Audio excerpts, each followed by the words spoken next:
Good morning. 4.22 sir With love novel देखेंगे हम। Autobiographical novel है ये। टाइप्स ऑफ नावल में हमने देखे ऑटोबायोग्राफिकल नावल जिसमें नैरेटर खुद की स्टोरी बताता है, वो ऑटोबायोग्राफिकल नावल होते हैं। There are two types of fiction, एक बायोग्राफिकल और एक ऑटोबायोग्राफिकल। बायोग्राफिकल किसी की ज़िंदगी की कहानी। ऑटोबायोग्राफिकल में फ़र्क ये होता है कि वो नैरेटर खुद होता है, जिसकी ज़िंदगी की कहानी होती है वो नैरेटर खुद की ज़िंदगी की कहानी बताता है। ये डिफरेंस होता है ऑटोबायोग्राफिकल और बायोग्राफिकल में। तो ये ऑटोबायोग्राफिकल नावल है टू सर विथ लव। देखते हैं। एस्टेस Edward Ricardo Brathwaite 1912 to 2016, known as E.R. Braithwaite, was a Guyanese-born British-American novelist, writer, teacher and diplomat. ये जो राइटर है इस ऑटोबायोग्राफिकल नावल के, रिकार्डो ब्रेथवेट, जो E.R. ब्रेथवेट के नाम से जाने जाते हैं, वो गायनीज बॉर्न है। गायनीज बॉर्न ये साउथ अमेरिका का एक इलाका है जहाँ पे ब्रिटिश कॉलोनियलिज्म रहा। ब्रिटिश ने अपनी कॉलोनीज बसाई वहाँ पर, और ब्रिटिश कॉलोनियल आर्किटेक्चर वगैरह के लिए मशहूर है। साथ ही कैरेबियन लोगों के साथ में इन लोगों का बहुत टच रहा। कैरेबियन कल्चर वगैरह यहाँ दिखाई देता है। तो यहाँ इनकी पैदाइश है। Then Guyanese born British American novelist, Guyanese born British American novelist है ये। राइटर रहे हैं, टीचर रहे हैं, डिप्लोमेट रहे हैं। Best known for his stories of social conditions and racial discrimination against black people. वो अपनी स्टोरीज़ के लिए बहुत ज़्यादा मशहूर है, जिसमें उन्होंने समाजी माशरती हालात और जो नस्ली ना बराबरी है, नस्ली नामसावत होती है, या नस्ली तफरीक़, जिसको रेशियल डिस्क्रिमिनेशन, जो रंग की बुनियाद पर तफरीक़ की जाती है। हिंदुस्तान में कास्ट डिस्क्रिमिनेशन है। कास्ट की बुनियाद पर किसी को छोटा बड़ा ऊंचा नीचा समझा जाता है, छूत छात की जाती है। यहाँ पर इस इलाके में रेशियल डिस्क्रिमिनेशन है। ब्लैक पीपल के अगेंस्ट में ये काले लोगों को कमतर समझते हैं, हकीर समझते हैं, अपने बराबर का दर्जा नहीं देते हैं, जॉब्स नहीं देते हैं उन लोगों को। तो इन लोगों की क्या माशरती हालत रही, और ये लोग जो जिस मेंटल और फिज़िकल ट्रॉमा से गुज़रते थे रेशियल डिस्क्रिमिनेशन की वजह से, ये सारी चीज़ों पर बेस्ड इन्होंने स्टोरीज़ लिखी है जो काफ़ी पॉपुलर हुई हैं। He was the author of one of the famous 1959 autobiographical novels, To Sir with Love। ये 1959 में जो ऑटोबायोग्राफिकल नावल्स लिखे गए, उसमें एक novel To Sir With Love काफ़ी मशहूर हुआ। ये इसके ऑथर हैं, इन्होंने लिखा है ये। He also wrote a kind of homecoming about his tour of Africa। एक उन्होंने नावल एक काइंड ऑफ होमकमिंग नाम से भी लिखा। जब वो अफ्रीका गए थे तो वहाँ की उस सेटिंग में उन्होंने ये नावल लिखा है। A choice of straws, a novel set in London. London की सेटिंग में उन्होंने एक नावल लिखा है, choice of straws. And reluctant neighbours, a memoir and treatise about racism के बारे में उन्होंने एक नावल लिखा, reluctant neighbours. Braithwaite's numerous writings primarily deal with the difficulties of being an educated black man, a black social worker, a black teacher, and simply a human being who found himself in a set of inhuman circumstances। Braithwaite के जो कहानियाँ रही, जो उनकी writing, जो उनका fiction रहा, जो कुछ भी उन्होंने लिखा है, चाहे वो स्टोरीज़ लिखी हो, नावल लिखा हो, तो उन्होंने उन सारी चीज़ों से डील किया है जो एक एजुकेटेड पर्सन को, एक टीचर को, एक सोशल वर्कर को, या एक आम इंसान को उसके काले रंग की वजह से जो परेशानियाँ उसको माशरे में झेलनी पड़ी, जो तकलीफ़ उसको उठानी पड़ी, तो उन सारी चीज़ों के लेके जो उनके साथ में गैर इंसानी सलूक किया जाता रहा ब्लैक लोगों के साथ में, उन सारी चीज़ों को लेकर इन्होंने अपनी कहानियाँ, अपने नावल लिखे हैं, अपनी स्टोरीज़ लिखी हैं। To Sir With Love is an autobiographical novel. To Sir With Love एक ऑटोबायोग्राफिकल नावल है। The narrator is an engineer, narrator जिसमें इंजीनियर है, but to make both end meet he accept the job of a teacher in a large London East End school. लेकिन उनको कहीं पे भी job नहीं मिलती और अपनी ज़रूरियात ज़िंदगी पूरी करने के लिए उन्होंने लंदन के एक स्कूल में जो टीचर की जॉब एक्सेप्ट की। The school is full of trouble maker students who were rejected from other schools for their behaviour. Setting बहुत इंपॉर्टेंट है। ये जो स्कूल थी यहाँ पे सारे ऐसे ही स्टूडेंट्स थे जो किसी और स्कूल से निकाले गए थे उनकी बुलिंग की वजह से, परेशान करने की वजह से। शरारती मिस्चीवियस बच्चे थे, ये सारे ट्रबल मेकर बच्चे थे और उनको दूसरी स्कूल से निकाल दिया गया था और इन्होंने यहाँ एडमिशन लिया था। तो उसी टाइप के स्कूल होंगे जिनको सिर्फ एडमिशन से मतलब होगा और बच्चे पूरे ऐसे ही थे। एट द बिगिनिंग, शुरुआत में the narrator is ridiculed and bullied by the students. शुरुआत में नैरेटर का काफ़ी मजाक उड़ाया गया, उनको काफ़ी सताया गया स्टूडेंट्स की जानिब से। But later his demeanour and desire to see them succeed gradually earn him their respect. लेकिन बाद में उनका जो काम नेचर था और जो उनके मैनर्स थे और कामयाबी की जो ख्वाहिश थी, ये सारी चीज़ों ने स्टूडेंट्स के दिल में उनकी रेस्पेक्ट पैदा की। कैरेक्टर्स देखते हैं। मेजर कैरेक्टर है रिक्की ब्रैथवेट जो नैरेटर है, जो राइटर खुद है। Gillian Blanchard, Mrs Dale Evans, Denham, Pamela Dare, Mr Florian. Minor character है Bob Belmont, Jacqueline Bender, Clinty, Selmer Reeve, Hackman, Moira Joseph, Palmer, Euphemia Phillips, Jane Purcell, Lawrence Seales, Jess Belmont, Buckley, Josie Dawes, Patrick Fernman, Tich Jackson, Monica Page, Barbara Page, Potter, Sapiano, Theo Watson. तो ये इसके characters हुए। अभी हमने उसका background तो जान ही लिया नॉवेल का, उसकी समरी देखते हैं। समरी देखने के बाद में हम उसकी सेटिंग वगैरह देखेंगे, देन नॉवेल स्टार्ट करेंगे इंशाल्लाह। Summary of the novel. To Sir With Love is a work of fiction based on the life of the author E.R. Braithwaite. To Sir With Love, ये जो नावल है ये writer की, author की ख़ुद की ज़िंदगी के बारे में है, E.R. ब्रैथवेट की ज़िंदगी के बारे में। The main character E.R. Braithwaite, इसका मेन कैरेक्टर या प्रोटेगोनिस्ट ब्रैथवेट है।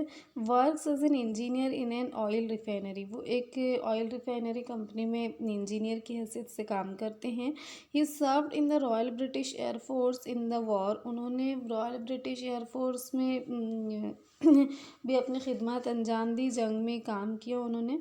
बाद में आफ्टर द वॉर, जंग के बाद, being a black person he was unable to find employment. Black होने की वजह से, काले होने की वजह से उनको कहीं रोज़गार नहीं मिला। रॉयल ब्रिटिश एयरफोर्स में हालांकि उन्होंने जंग में काम किया था, इन लोगों ने उन्हें जंग में तो शामिल किया क्योंकि उनके पास में काले लोगों की इंसानी ज़िंदगी की भी कोई अहमियत नहीं है।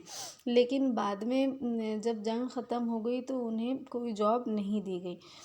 As a last resort he applied in a school to become a teacher. आखिरी मरतबा कोशिश करने पर, रुजू करने पर, रिजॉर्ट यानी रुजू करना, पलटना, देखना। He applied in a school a become teacher, उन्होंने एक स्कूल में टीचर बनने के लिए अप्लाई किया। सरप्राइजिंगली, हैरत अंगेज तौर पर, he is accepted at the Greenslade school in London East End, और उनको हैरत अंगेज तौर पर एक स्कूल, ग्रीनस्लेड नाम की स्कूल जो लंदन के ईस्ट एंड पर थी, वहाँ पर उनका अपॉइंटमेंट हो गया। And is set to teach the senior classes of the school, और स्कूल के सीनियर क्लासेस पढ़ाने के लिए इन्हें दी गई। वाइल रीडिंग द नावल, जब हम ये नावल पढ़ते हैं, we have to understand that the time period in which the story take place is very important. वो टाइम पीरियड जिस वक्त ये कहानी लिखी गई थी, उस वक्त क्या हालात थे, मुल्क की क्या कंडीशन थी, किस तरह से सारी चीज़ें चल रही थी, वो टाइम पीरियड किन हालात में और किस वक्त में ये नावल लिखा गया, वो समझना बहुत अहम है। तभी हम ये नावल की थीम को, नावल के एसेंस को समझ सकते हैं, महसूस कर सकते हैं। Brathwaite finds that even though he considers himself British and has served in the Royal Air Force, the English do not consider him to be one of them.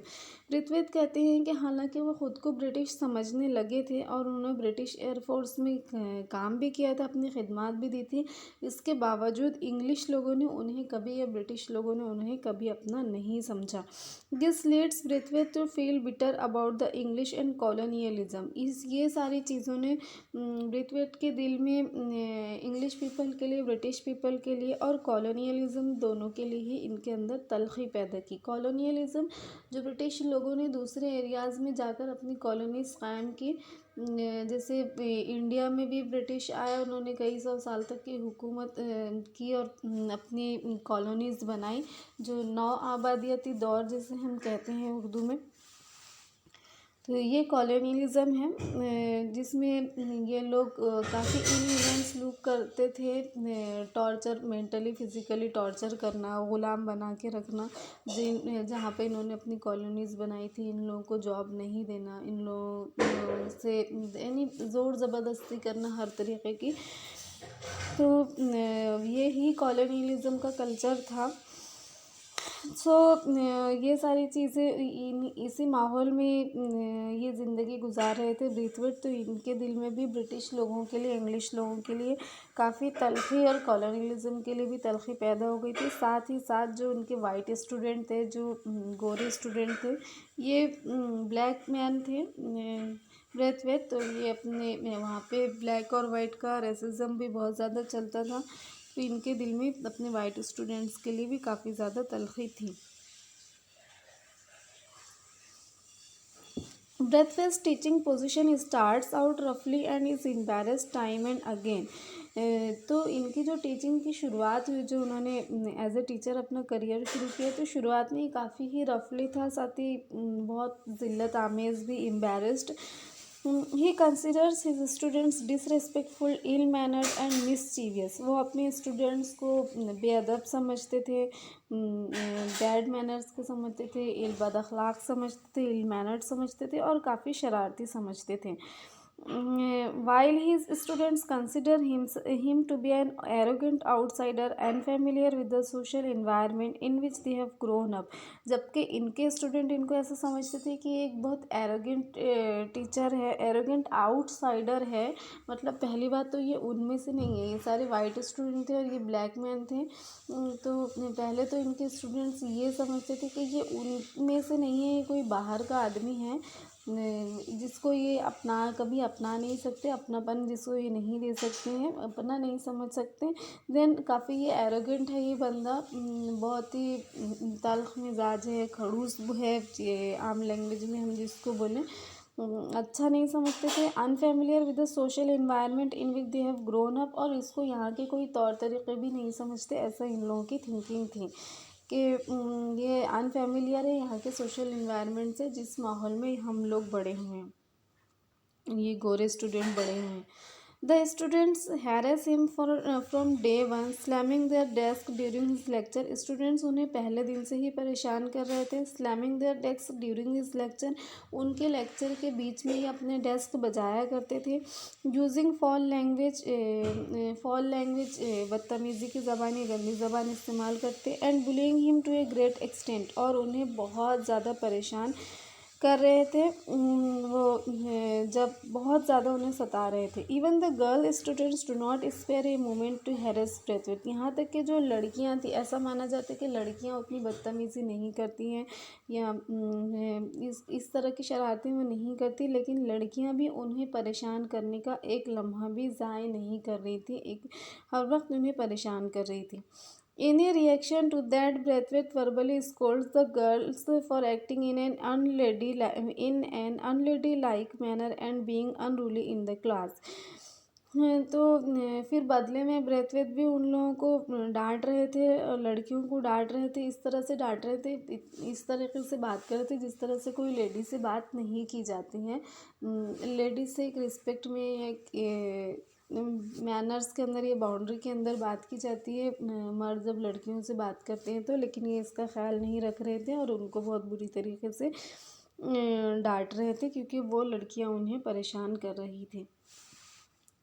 When he understands that his outburst has not gained him any respect and cooperation from the students, लेकिन जब वो ये समझते हैं कि उनका जो गुस्सा है जो वो उनके ऊपर भड़क रही हैं, आउटबर्स्ट हो रहे, उससे उन्हें कोई रिस्पेक्ट या कॉपरेशन हासिल नहीं हो रहा है स्टूडेंट्स की तरफ से, स्टूडेंट के दिल में उनकी कोई धाक नहीं बैठ रही, कोई उनका रौब नहीं बैठ रहा है, ही चेंजेस इस टीचिंग, उन्होंने अपनी टीचिंग में तब्दीली लाई, अपने पढ़ाने के तरीके में तब्दीली लाई, एंड हैंडलिंग टैक्टिक्स, और जो हिकमत अमली थी उनको डील करने की उसमें तब्दीली लाई, एंड ही डिसाइड्स, और वो फैसला करते हैं to interact with them as though they are adult and respectable person, और वो फैसला करते हैं कि वो उनके साथ में वैसे ही बर्ताव करेंगे जैसे कि जैसे कि हम किसी बड़े रिस्पेक्टेबल पर्सन के साथ में बात करते हैं, बर्ताव करते हैं।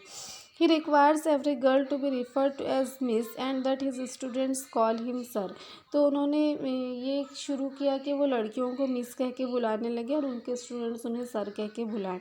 एट फर्स्ट, शुरुआत में the students find this level of difference ridiculous and unnecessary, शुरुआत में उनके स्टूडेंट्स को ये काफ़ी मजाकिया लगता था, जोकिंग लगता था, और साथ ही गैर ज़रूरी भी लगता था कि वो लड़कियों को मिस कहकर बुलाएं, बच्चे उन्हें सर कहें। However they come around after only few week, लेकिन कुछ ही हफ्तों में completely changing both their hygiene and their attitudes towards one other, लेकिन कुछ ही हफ्तों में वो लोग उन लोगों ने अपने एटीट्यूड को चेंज कर लिया एक दूसरे के लिए। This marks the success of Braithwaite in handling the students in a very amicable way, तो ये काफ़ी ही गैर महसूस तरीके से और काफ़ी अच्छे तरीके से ये इन्होंने स्टूडेंट्स में तब्दीली आई, और जो कि ब्रेथवेट के लिए बहुत बड़ी कामयाबी थी। To increase the class cultural exposure, class का कल्चरल एक्सपोजर को इंक्रीज़ करने के लिए, मतलब लोगों का आपस में इंटरेक्शन बढ़ने के लिए, लोगों के आपस में ताल्लुकात बेहतर होने के लिए, बच्चों के और उनके स्टूडेंट्स के साथ में, स्टूडेंट्स के आपस में, और सारी चीज़ें क्लास के कल्चरल एक्सपोजर एक दूसरे के करीब आने के लिए उन्हें इसको बढ़ाने के लिए he takes them on field trips and excursions to museum and theatres, वो स्टूडेंट्स को फील्ड ट्रिप पे लेके गए और म्यूज़ियम और थिएटर की तफरी करवाई। To everyone surprise many of the students have never been, ये सभी लोग काफ़ी हैरत ज़दा थे इससे, और बहुत सारे स्टूडेंट तो ऐसे कभी ट्रिप पिकनिक वगैरह पे गए भी नहीं थे। A white female teacher Gillian Blanchard, एक वाइट फीमेल टीचर थी Gillian Blanchard, accompanies the class on these excursions, वो भी इन लोगों के साथ में इस पिकनिक पर गई थी। This marks the beginning of a friendship between Blanchard and Braithwaite, और यहीं से ये दोनों की दोस्ती की शुरुआत हुई, वो वाइट टीचर की और ये ब्लैक सर ब्रेथवेट की। सिमिलरली, साथ ही बिल्कुल इसी तरह Braithwaite's relationship with his students is tested many a times, और जो वो इनका स्टूडेंट्स के साथ में रिलेशनशिप था वो भी कई बार आजमाया गया। Although his students frequently disappoint and hurt him, हालांकि उनके स्टूडेंट्स ने कई मरतबा उन्हें मायूस किया, हर्ट किया। He learns to forgive them, उन्होंने उन्हें माफ़ करना सीखा। देखो ये काफ़ी ही अच्छा लेसन है और काफ़ी अच्छी ह्यूमन क्वालिटीज़ हमको सीखने के लिए मिलती है इससे, जो हमें सीखना ही चाहिए अपनी ज़िंदगी को कामयाब बनाने के लिए, अपने ताल्लुकात को बेहतर बनाने के लिए। एक तो सबसे पहले इंसान में गुरूर ना हो, उसके माफ़ करने की आदत हो, ख़ुद को सही समझना और ख़ुद पे घमंड करना, ये सारी चीज़ें ना हो। इन्होंने रिस्पेक्ट करना, जो सबसे किसी भी रिश्ते को मज़बूत बनाने के जो सबसे की एलिमेंट है, जो सबसे बुनियादी चीज़ है, वो रिस्पेक्ट करना। किसी भी रिश्ता, आपका आपके बहन भाई के साथ में रिश्ता, आपका आपके फ्रेंड्स के साथ में रिश्ता, आपका आपके टीचर के साथ में रिश्ता, आपका आपके बॉस के साथ में, आपका आपके सबॉर्डिनेट के साथ में रिश्ता, आप का जो फैमिली रिलेशन है, वो कोई भी रिश्ता, आप ये रिस्पेक्ट से ही मज़बूत होता है, ये रिस्पेक्ट से ही बनता है। हम लोग एक दूसरे की ज़रूरत के लिए तो एक दूसरे के साथ रह सकते हैं, मतलब जैसे जो बाहर वाले लोग हो गए जिनके साथ में हम काम करते, डेफिनेटली हमारा उनके साथ में ज़रूरत का रिश्ता होता है, लेकिन ये रिश्ते में ताजगी है, ये रिश्ते में मतलब ये रिश्ते में वार्मनेस और ये रिश्ते में खुशी और उसमें मजबूती तभी आती है जब हम एक दूसरे का रिस्पेक्ट करें। अगर हम रिस्पेक्ट नहीं करते हैं तो कोई रिश्ता बाकी नहीं रह सकता, कोई रिश्ता मजबूत नहीं रह सकता है। इवन जो फैमिली के रिश्ते भी हैं, हमारे हमारे बहन भाई, माँ बाप के, हस्बैंड वाइफ के रिश्ते, सारे रिश्ते, इन सारे रिश्तों में भी मोहब्बत से भी बहुत ज़्यादा इम्पोर्टेंस रिस्पेक्ट का होता है। आप जितना एक दूसरे का रिस्पेक्ट करेंगे उतने आपके रिश्ते मजबूत और गहरे होंगे। तो इन्होंने भी अपनी स्टूडेंट्स के साथ जो रिश्ता बनाने की शुरुआत की वो रिस्पेक्ट से की। आप लोग भी इस बात का ध्यान रखें कि जब भी आप कोई नया रिश्ता इस्टेब्लिश करते हैं, जब भी आप आपके पुराने रिश्ते, जो आप पुराने रिश्तों में भी हैं, जो आपके फैमिली के रिश्ते हैं, आप उन सारे रिश्तों में भी मजबूती लाना चाहते हैं तो सबसे पहले चीज़ रिस्पेक्ट को अपनाइए कि आप रिस्पेक्ट करना सीखिए। आपको छोटों का भी रिस्पेक्ट कीजिए, सिर्फ बड़ों का ही नहीं, छोटों से भी रिस्पेक्ट से बात कीजिए, तो वो रिश्तों में एक अलग ही वार्मनेस होती है और एक अलग ही खुशी और मजबूती उस रिश्ते में होती है। सेकेंड थिंग, फॉरगिवनेस की आपको आदत होनी चाहिए कि हम दूसरों को माफ़ करने की आदत रखें खुद के अंदर, ताकि कोई हमारी भी गलतियों को माफ़ करे। अगर हम दूसरों की गलतियों को माफ़ करते रहेंगे तो हमारी, देखो कोई भी इंसान दुनिया में मुकम्मल नहीं है। No one perfect in the world, पूरी दुनिया में कोई भी इंसान परफेक्ट नहीं है। हर इंसान में कुछ खूबियाँ भी हैं और कुछ खामियाँ भी है, कुछ अच्छी चीज़ें भी है, कुछ बुरी चीज़ें भी है, गुड क्वालिटीज़ भी है, बैड क्वालिटीज़ भी है। तो ऐसा तो मुमकिन ही नहीं है, ऐसा तो पॉसिबल ही नहीं है कि आपसे कोई गलती कभी ना हो। लेकिन जब आपसे गलती होती है, हालांकि आप उस पर अगर शर्मिंदा भी होते हो तभी भी आप ये एक्सपेक्ट करते हो कि जिसके साथ ही जिसके साथ आपसे ये गलती हो गई है, आपके हाथ से ये गलती हो गई है, आपकी वजह से गलती हो गई है, तो वो उस पर आपको माफ़ कर दे। और आप ऐसा एक्सपेक्ट करते हो, आप ऐसी ख्वाहिश रखते हो दिल में, वो आपको उस पर डांटे ना, या फिर वो आपके साथ में उसका बदला ना ले, वो ऐसे माफ़ कर दे आपको, ऐसे एक्सपेक्ट करते हो। तो ये बिहेवियर पहले हमको खुद में इनकलकेट करना चाहिए कि हम सामने वाले को माफ़ करने की आदत बनाएं। आज से ही ये प्रैक्टिस कीजिए, आप लोग शुरुआत कीजिए कि छोटी छोटी बातों के लिए, जैसे घर में आपके टेबल पे पानी का गिलास रखा है और वो किसी के हाथ से गिर गया, आपके छोटे बहन भाई के हाथ से वो गिलास गिर गया, तो अभी आप उसको रिवर्स तो नहीं कर सकते। सपोज़ आपकी बुक्स गीली भी हो गई है, लेकिन ग्लास गिर चुका है, आपकी बुक्स गीली हो चुकी है, आप सामने वाले को कितना भी डांटे, कितना भी बुरा भला बोले, आप उसको मारे पीटे, लेकिन आपकी बुक्स जो गीली हो गई वो आपके डांटने की वजह से, आपकी उसको सामने वाले की मारने की वजह से सूख नहीं सकती। जो नुकसान हो गया वो इसकी वजह से रिवर्स नहीं हो सकता, इसलिए आप उसे माफ़ कर दें। आप उसे माफ़ कर देंगे तो उसके दिल में आपके रिस्पेक्ट पैदा होगी और आपके दिल में भी एक बड़ेपन की फीलिंग आपके अंदर आएंगी। आप खुद को एक बहुत अच्छा इंसान समझेंगे। ये भी एक पॉजिटिविटी आपके अंदर आती है कि हाँ, मैंने उसे माफ़ किया है। तो ये एक बहुत अच्छी आदत होती है। तो ये 2 चीज़ों का आप ध्यान रखिए कि आपको रिस्पेक्ट करना है, चाहे वो आपके छोटे हो या बड़े हों, और आपको माफ़ करने की आदत डालनी है। वैसे भी रिस्पेक्ट हम क्यों नहीं करते किसी का, क्योंकि हमारे अंदर गुरूर होता है, हम खुद को ऊंचा समझते हैं, खुद को अच्छा समझते हैं, इसलिए हम किसी का रिस्पेक्ट नहीं करते। लेकिन याद रखिए कि दुनिया में सबसे पहला गुनाह गुरूर का ही हुआ था और उसकी वजह से शैतान रहती दुनिया तक के ज़लील हुआ, रुसवा हुआ। हम सब लोग शैतान को बुरे नाम से जानते हैं। जो भी इंसान बुरा होता है हम उसके लिए शैतान का लफ्ज़ इस्तेमाल करते हैं। हालांकि स्टार्टिंग में शैतान एक बहुत पायस पर्सन था, वो बहुत नेक था, लेकिन जब अल्लाह ताला ने उसको हज़रत आदम अलैहिस्सलाम का रिस्पेक्ट करने के लिए कहा और उसने उससे इनकार कर दिया गुरूर की वजह से, तो हमेशा के लिए वो ज़लील हो गया। मतलब कि सबसे बड़ी गलती गुरूर ही है, सबसे बड़ी चीज़ गुरूर ही है जो आपकी ज़िंदगी को बर्बाद करती है, जो आपकी ज़िंदगी में से अच्छे पल को छीन लेती है। इसलिए हमको गुरूर नहीं करना है और हमको सबका रिस्पेक्ट करना है, हमको माफ़ करने की आदत डालना है। चलते हैं नॉवेल की तरफ।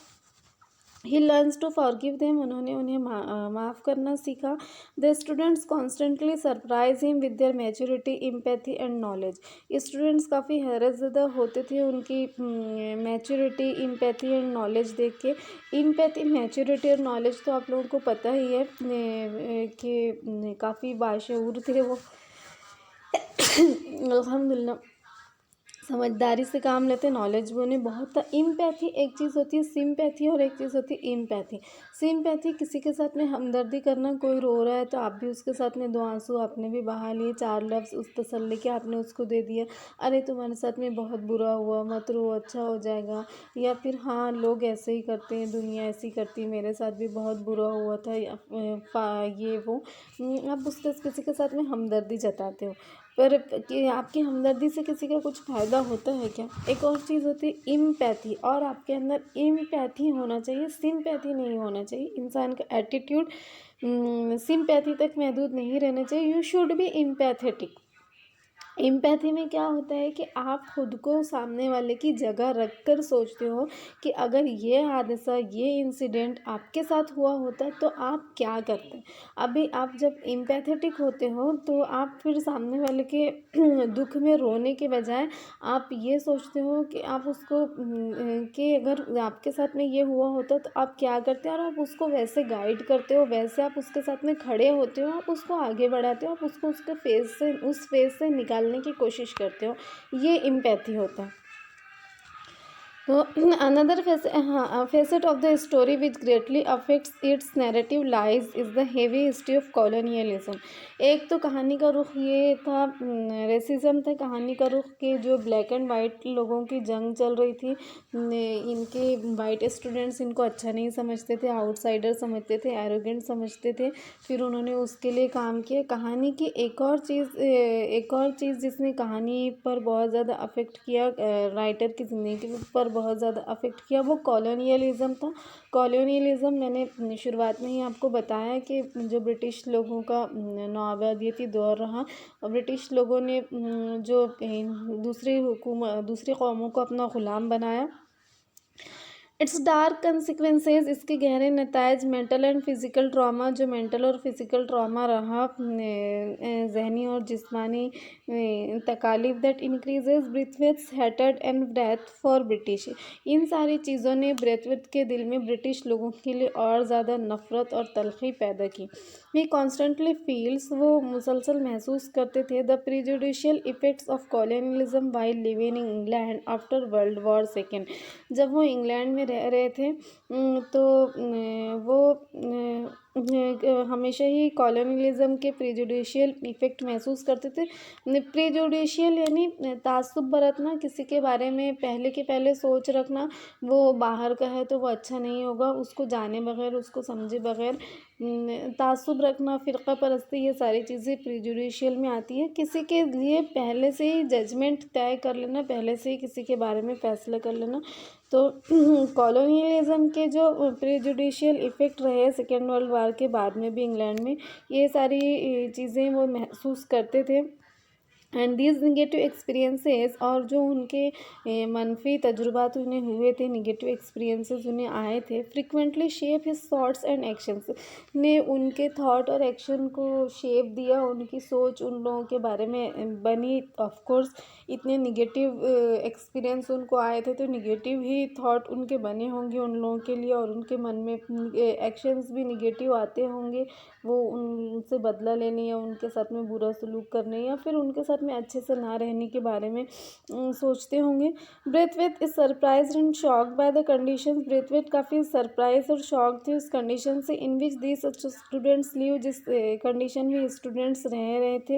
And also the physical trauma of the war, और जो जंग का फिज़िकल ट्रामा हुआ था, जो जिस्मानी तशद्दुद रहा, that can be seen through out his teaching environment, जो कि उनके टीचिंग इन्वायरमेंट, पूरी टीचिंग इन्वायरमेंट में देखने को मिलता रहा।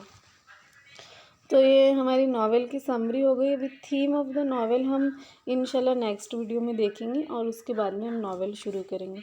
Have a good day.